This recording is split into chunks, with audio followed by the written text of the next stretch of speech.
السلام علیکم ورحمۃ اللہ وبرکاتہ. الحمدللہ رب العالمین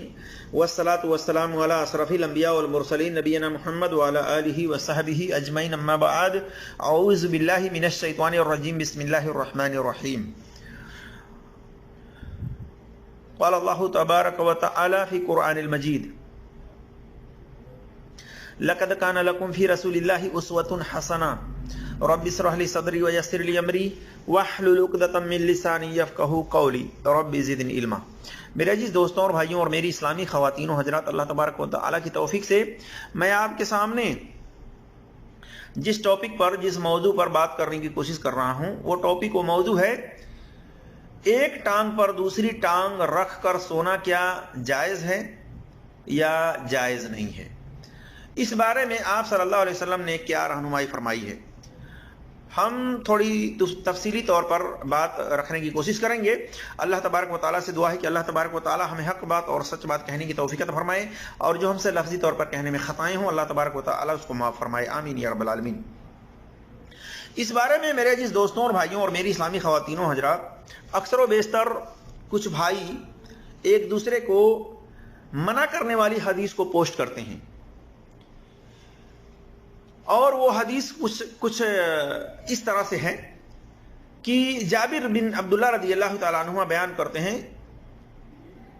کہتے ہیں کہ نبی صلی اللہ علیہ وسلم نے فرمایا، تم میں سے کوئی شخص چت لیٹ کر اپنی ایک ٹانگ کو دوسری ٹانگ پر نہ رکھے. یعنی آدمی چت لیٹا ہوا ہو اور اپنے ایک ٹانگ کو کھڑا کیا ہو اور دوسرے ٹانگ کو اٹھا کر کے اپنے اس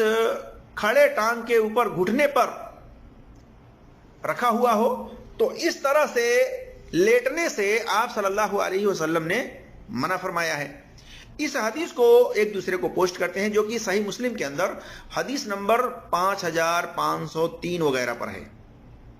اسی طرح سے صحیح مسلم میں حدیث نمبر 2099 پر ہے. تو اس حدیث کو دلیل بنا کر کے ایک دوسرے کو یہ کہا جاتا ہے کہ اس طرح سے آپ صلی اللہ علیہ وسلم نے لیٹنے سے منع فرمایا ہے. تو ایک بات جان لیجئے کہ جس طرح سے قرآن کی بعض آیتیں بعض آیتوں کی تفسیر کرتی ہیں، اسی طرح سے بعض حدیثوں کی تفسیر کرتی ہیں، ڈیٹیل بتلاتی ہیں. تو ہمیں چاہیے کہ ہم تمام حدیثوں کو سامنے رکھ کر کے پھر اس مسئلے کے بارے میں سوچیں اور غور و فکر کریں اور لوگوں کو بتلائیں. تو اس حدیث سے پہلے ہم ایک بات بتلانا چاہیں گے کہ اللہ تبارک و تعالیٰ نے قرآن کے اندر سورہ الاحزاب آیت نمبر 21 میں فرمایا، لقد کان لکم فی رسول اللہ اسوۃ حسنہ،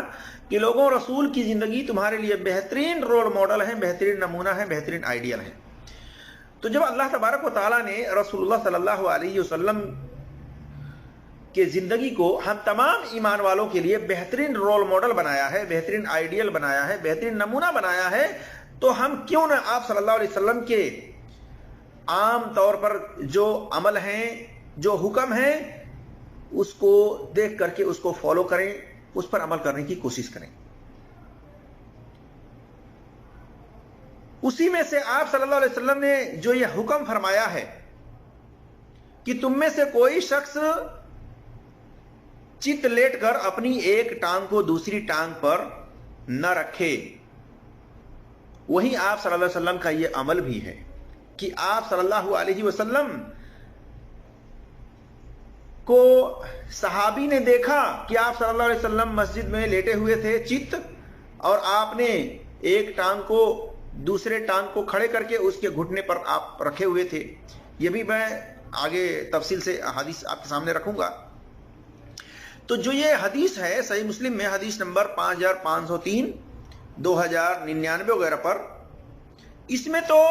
منہائی ہے کہ آپ صلی اللہ علیہ وسلم نے منع کیا ہے.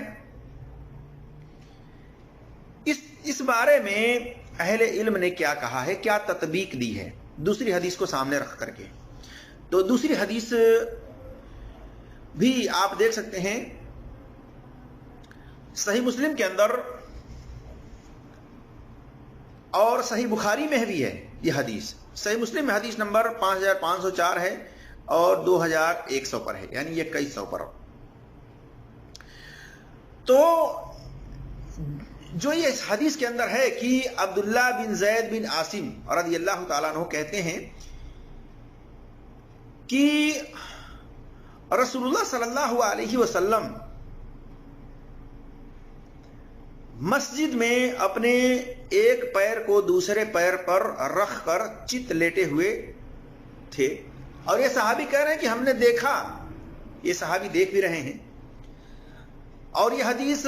صحیح مسلم کے اندر حدیث نمبر 5504 ہے اور 2100 ہے، اور اسی طرح سے سنن نسائی کی حدیث نمبر 722 ہے. تو آپ سوچیں کہ آپ صلی اللہ علیہ وسلم جس چیز پر عمل کریں اور دوسروں کو اس عمل سے روکیں، اس کی تطبیق کیسے ہو سکتی ہے؟ تو اس بارے میں اہل علم نے جو تطبیق دی ہے ہم وہ آپ کے سامنے بات رکھنے کی کوشش کریں گے آگے چل کے. اس سے پہلے ہم صحیح مسلم کی اس حدیث کے بارے میں بھی بتلا دیں جو کہ صحیح مسلم میں حدیث نمبر 5503 ہے اور 5500 ہے اور 2099 پر ہے، کہ جابر بن عبداللہ رضی اللہ تعالیٰ عنہما روایت کرتے ہیں کہ رسول اللہ صلی اللہ علیہ وسلم نے فرمایا مت چل ایک جوتے میں. اس حدیث میں کئی باتوں سے آپ صلی اللہ علیہ وسلم نے منع کیا ہے کہ مت چل ایک جوتے میں، یعنی ایک پیر میں جوتا پہن کر کے مت چل، اور گوٹ مار کر یعنی دونوں گھٹنے کو سٹا کر کے آپس میں گوٹ مار کر نہ بیٹھ. ایک تہبند میں پتہ چلا کہ جب آدمی تہبند پہنا رہتا ہے اور گھٹنے دونوں گھٹنوں کو کھڑا کر کے وہ بیٹھتا ہے تو شرمگاہ دکھنے کا چانس ہوتا ہے. لہذا آپ صلی اللہ علیہ وسلم نے اس لیے منع کیا کہ تہبند میں گوٹ مار کر نہ بیٹھ، ہو سکتا ہے شرمگاہ کھلنے کا اندیشہ ہوتا بھی ہے. اسی طرح سے آپ نے فرمایا اور مت رکھ اپنا پاؤں دوسرے پاؤں پر چت لیٹ کر. تو اہل علم نے اس بارے میں تشریح یہ کی ہے کہ یہ اسی صورت میں ہے جب تہبند باندھے ہو، کیونکہ اس حالت میں سطر کھلنے کا ڈر ہے، اور جو سطر یعنی جو پردہ ہے کھلنے کا ڈر ہے، کھلنے کا خوف اگر نہ ہو یا پاجامہ پہنے ہوئے ہو تو چت لیٹ کر ایک پاؤں کو دوسرے پاؤں پر رکھنا درست ہے، کیونکہ خود نبی صلی اللہ علیہ وسلم سے یہ بات ثابت ہے. جیسا کہ میں نے آگے کہا کہ عبداللہ بن زید بن عاصم رضی اللہ تعالیٰ عنہ کہتے ہیں کہ میں نے رسول اللہ صلی اللہ علیہ وسلم کو مسجد کے اندر دیکھا کہ آپ صلی اللہ علیہ وسلم اپنے ایک پیر کو دوسرے پیر پر رکھ کر چت لیٹے ہوئے تھے، جیسا کہ سنن نسائی میں حدیث نمبر 722 ہے. اور